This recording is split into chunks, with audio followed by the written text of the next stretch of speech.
அதுவும் குர்னூர் பராலா போட்டு அடி அடின்னு அடிச்சிட்டாரு. None for 97 of 10 overs. All Indian fast பவுலர்ஸுமே பார்த்தீங்கன்னா ரொம்ப ரொம்ப எக்ஸ்பென்சிவா இருந்தாங்க. பிரசித் கிருஷ்ணா, அக்ஷர் பட்டேல் மட்டும் கொஞ்சம் டீசென்ட்டா போட்டாங்க.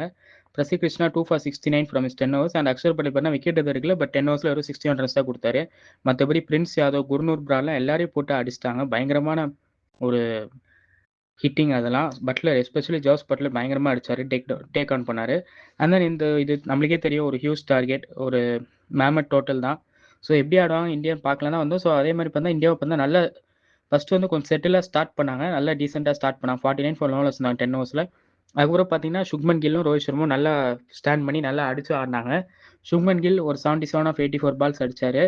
Rohit Sharma outstanding century. அவர் மேலே ஒரு பெரிய ஒரு இது இருந்துச்சு, ப்ரெஷர் இருந்துச்சு. வெதர் அவர் ஆடுவாரா இல்லை இந்த மேட்சோட ரிட்டையர் ஆகிடுவாரா, 2027 வேர்ல்ட் கப் பிளான்ஸ்லாம் இல்லை அப்படிலாம் சொல்லியிருந்தாங்க. இதுக்கப்புறம் யாருமே அப்படி சொல்ல மாட்டாங்க. ஏன்னா அப்படி ஒரு இன்னிங்ஸ் ஆடிட்டாரு. 138 ஆஃப் ஜஸ்ட் 110 பால்ஸ், 17 4 5 சிக்ஸு. அதுவும் கஸ் அட்கின்சன் எல்லாம் பேக் டு பேக் சிக்ஸஸ் அடிப்பார். ஸோ அதெல்லாம் பார்த்தீங்கன்னா பயங்கரமாக இருந்துச்சு. அவர் இருந்திருந்தானா மேபி இந்த மேட்ச் கூட ஃபுல்லாக ஃபினிஷ் பண்ணியிருப்பாரு. இந்தியா வின் பண்ணியிருக்கும். பட் அன்ஃபார்ச்சுனேட் அவுட் ஆயிட்டாரு. 138 ஆஃப் 110 பால்ஸ். அதே மாதிரி விராட் கோலியும் நல்லா ஸ்டாண்ட் பண்ணி ஆனார். 74 ஆஃப் 60 பால்ஸ். டாப் 3 நல்லா சூப்பராக ஆடினாங்க. அவங்க பார்ட்னர்ஷிப்ஸும் நல்லா இருந்துச்சு. பட் அதுக்கப்புறம் நம்ம இந்தியன் மிடில் ஆர்டர் தான் சொதப்பிட்டாங்க. ஸ்ரேயஸ் ஐயர் டக்கில் அவுட் ஆயிட்டாரு. இஷான் கிஷனும் 14 தான் அடிச்சாரு. அண்ட் தென் பார்த்தீங்கன்னா கேஎல் ராகுல் 12 தான் அடிச்சாரு. அதுக்கப்புறம் ஸோ அப்படியே போனதுனால இந்தியா வந்து பார்த்தீங்கன்னா ஒரு கட்டத்தில் மேட்சை கிவ் அப் பண்ணிட்டாங்க. ஸோ அதுக்கு மேலே அடிக்க முடியல. லாஸ்ட்டில் வந்து சும்மா அப்படியே ஹர்ஷ்தீப் சிங் ஒரு 15 ஆஃப் 6 பால்ஸ் ஒரு கேமியா ஆனார். குர்னூர் பரார் ஒரு 18 ஆஃப் 14 கேமியா ஆனார். இருந்தாலும் பார்த்தீங்கன்னா அதெல்லாம் பத்தலை. இந்தியா வந்து 360 ஃபார் 7 ஃபினிஷ் பண்ணிட்டாங்க. ஸோ இங்கிலாந்து பார்த்தீங்கன்னா கம்ஃபர்டபுளாக இந்த மேட்சை 27 ரன்ஸில் வின் பண்ணி சீரிஸே பார்த்தீங்கன்னா 2-1 30 தூக்கிட்டாங்க. ஸோ இந்தியா வந்து பார்த்தீங்கன்னா இது வரைக்கும் ஓடிஐ சீரிஸ் லாஸ்ட்டான 6 ஓடிஐ சீரிஸ் 4 தோத்துருக்காங்க. அதுவும் எல்லாமே மெயின் டீம்ஸோட. ஸோ இதை இந்தியா கொஞ்சம் பார்த்து கன்சிடர் பண்ணணும். கரெக்டான பிளேயர்ஸாக எடுக்கணும். ஸோ அப்போ தான் நம்மளால் அந்த ஓடிஐ வேர்ல்டுக்கு கரெக்டான டீம் பில்ட் பண்ணி கரெக்டான நிறைய சீரீஸ்லாம் வின் பண்ண முடியும்.